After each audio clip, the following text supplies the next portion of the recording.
حضرت امام انفیاء حضرت علی کے ساتھ دادے ہیں.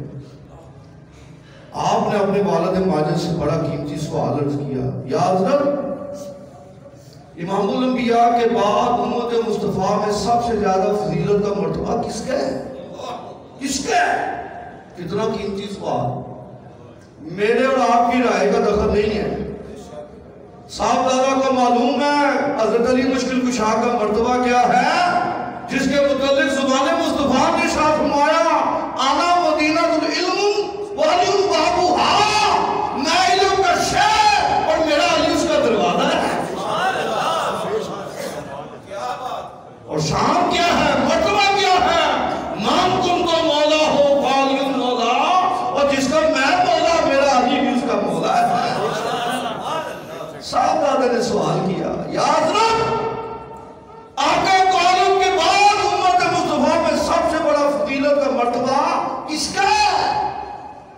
حضرت علی مشکل کشا بجت میں آئے. آپ نے فرمایا ہوا ابو بکر، وہ ابو بکر صدیق ہے،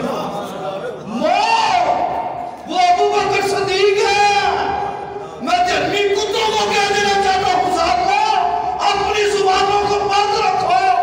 ابو بکر صدیق کی شان میں گستاخی کرنے والے جنمی کتوں، اپنی ناپاک حرکتوں سے باز آ جاؤ، ورنہ ابو بکر صدیق کے خدا تمہاری زبانیں تمہاری کچھی سے کھینچ لے گی انشاءاللہ.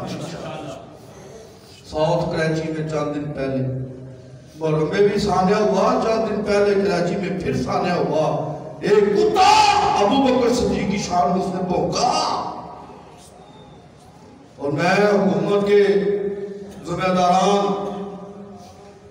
زلفوں کے قیدیوں کو بھی بتا دینا چاہتا ہوں، اپنے عقیدے کے لیے سب کچھ کرنے والے ان بیروتیوں کو بھی بتا دینا چاہتا ہوں، تم ساری محنت ان کتوں کی کر لو، لیکن نبی کا غلام ابو بکر صدیق سے محبت کرنے والا انشاءاللہ ایسے کتوں کو ان کے جام پر پہنچا کر رہیں گے انشاءاللہ. یہ پاک سرزمین ابو بکر صدیق کے غلاموں کی سرزمین ہے.